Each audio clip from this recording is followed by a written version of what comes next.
Yesu nashimwe cane, bizera yuko mumeze neza aho muherereye hose n'imiryango yanyu. Bizera yuko uyu mwaka muwurangije amahoro, kandi bizera yuko mugiye gutangura umwaka mushasha mu mahoro.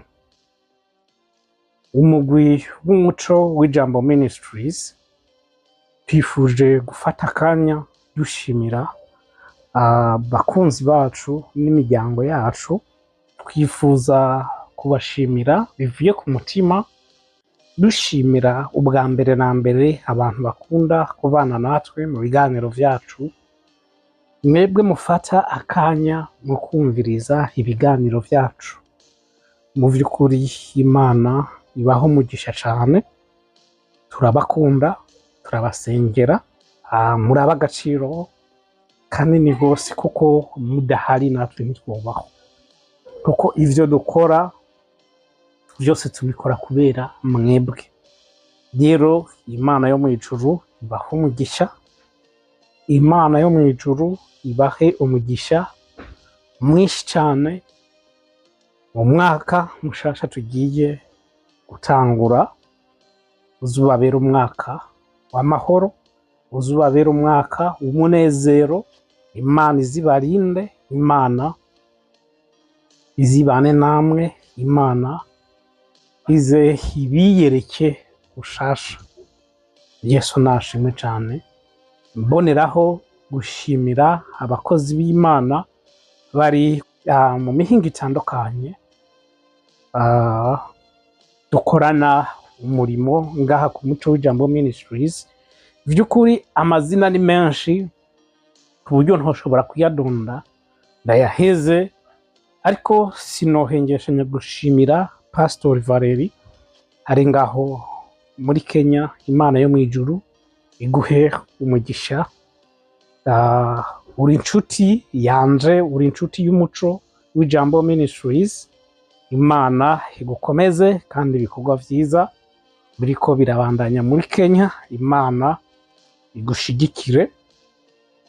Mbonereho gushimira abasezibera ngaho mu Kirundo. Nukuri pe muri inshuti zacu, muri inshuti zacu. Imana yo mw'ijuru ibahe umugisha. Shimira Dimitri, Imana ibahe umugisha ku bikorwa vyiza muriko murakora, kuko nivyo twahamagariwe. Niyo mpamvu na cano yitwa Umuco w'Ijambo. Vy'ukuri aha kuri iyi cano ni ihuriro ry'ubutumwa bwiza. Niyo mpamvu tuba duhimiriza abakozi b'Imana bahamagawe kugabura ivyera vy'Imana canke ijambo ry'Imana, vy'ukuri baze kugira ngo abantu bamenye umuco, kuko nta muntu ashobora kumenya ukuri atigishijwe. Rero mwarimu Dimitri, Imana iguhe umugisha, kandi Imana igukomeze, ikwambike imbaraga ku gikorwa ciza muriko murakora. Turabona abantu benshi bashengera intahe ibikorwa muriko murakora. Nabo bose mukorana ntibuka amazina yabo, turabashimiye cyane gose ko mwahisemo kwifatanya n'Umuco w'Ijambo Ministries kugira ngo umuco ushikira abantu. Abo bari mu mwijima bawuvemwo binjire mu muco. Imana ibahe umugisha. Mboneraho gushimira Idi ngaho muri Amerika. Imana yo mw'ijuru guha umugisha cyane gose. Mboneraho gushimira Desire ngaho kumutakura. Imana guhe umugisha. Mboneraho gushimira Pastori Obed ngaho mu Kamenge. Imana yo mw'ijuru iguhe umugisha. Mboneraho gushimira n'abandi bakozi b'Imana ntoba nibuka amazina. Mwebwe mwakoranye natwe aho muri hose, kandi mugikorana natwe. Nukuri pe Imana ibahe umugisha. shimire na Apotre Elia, ndumva ntumwibagira, numva izina ryiwe rije. Imana iguha umugisha, twakoranye umurimo w'Imana kuva kera. Imana yo mwijuru iguha umugisha.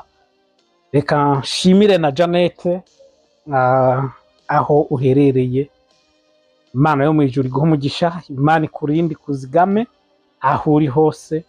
Mboneraho no gushimira Cecile ngaho mu Rwanda, uri inshuti y'umuco w'Ijambo Ministries, kandi ndazi ufite ivyiyumviro vyiza ku muco w'Ijambo Ministries, kandi Imana niyo izotuma ibintu byose bikunda. Mbonera gushimira na Bizoza Eric, Imana iguha umugisha by'ukuri, nawe inshuti y'umuco w'Ijambo. Mbonereho gushimira umuntu wese afata umwanya akadusengera nk'umuco w'Ijambo Ministries. Mboneraho gushimira abo bose bifuza kudusapotinga, kuko hari ibintu byinshi mu by'ukuri cano ibikeneye ariko tuba tutarabigeraho kubera challenges zitandukanye. Hari imigambi myinshi tuba twifuza gushikako, ariko kubera uburyo butaratangura kuboneka canke abantu basapotinga igikorwa cano ibiri kirakora, niyo mpamvu ibintu ibi na biriya tuba tutariko turabikora. Ariko dufise igicapo ciza, turifuza gusapotinga habo bantu bariko barakora igikorwa mu Burundi bakwiragiza ubutumwa bwiza. Turifuza kubaha ibikoresho vyiza bokoresha, bibaye ngombwa n'amavideo yabo akaboneka. Yesu nashimwe. Ariko byose ni buke buke, Imana izogenda ibikora. Ariko mwumve yuko dushimiye umuntu uwo ari we wese afise umutima wo kubana natwe, umutima wo gusapotinga ibikorwa tuba turiko turakora, umuntu atwiyumvira ko, umuntu afata umwanya akaraba ibiganiro vyacu, umuntu yumviriza inyigisho zica ngaha. Nukuri pe, mwese turabashimiye, kandi turizera neza yuko namwe murushirizaho guhezagirwa. Imana yo mwijuru ikomeze kubiyereka. Sinzi uko mubashimira ngo mubitahure, ariko mwumve nk'umugwi w'umuco w'Ijambo Ministries turabashimiye bivuye ku mutima, kandi turushirizaho guhamagara abantu mufise impano zitandukanye, mutwegere tuganire turabe uko tuzikoresha, kuko hari ibintu vyinshi turiko turashaka gukora mu mwaka tugiye gutanguramo. Uyu mwaka ni umwaka ugiye kuba umwaka udasanzwe, kwagura ibintu bitandukanye. Yesu nashimwe. Kwagura ibintu bitandukanye, uburyo ubu na buriya. Umuntu yoba afise ikibazo carico cose ku bintu tugomba gukora mu mwaka uza, ndakwinginze urashobora kutwandikira kuri nimero zacu za WhatsApp ziri ngaho, canke kuri email, hama tukaganira. Ndagusaba dusengera kandi gushigikira ibikorwa bigiye kuzokorwa. Ibi si vy'icumi, samaturo sibi na biriya, ariko kumva neza yuko wifuza gushigikira igikorwa kandi wumva ubishaka, wumva ubishaka, ariko bitakurimwo utabishaka, n'amahoro menshi. Imana izoshigikira ibikorwa byose izoba iriko iraturongoramwo gukora. Imana ibahe umugisha, Imana ibarinde kandi ibazigame.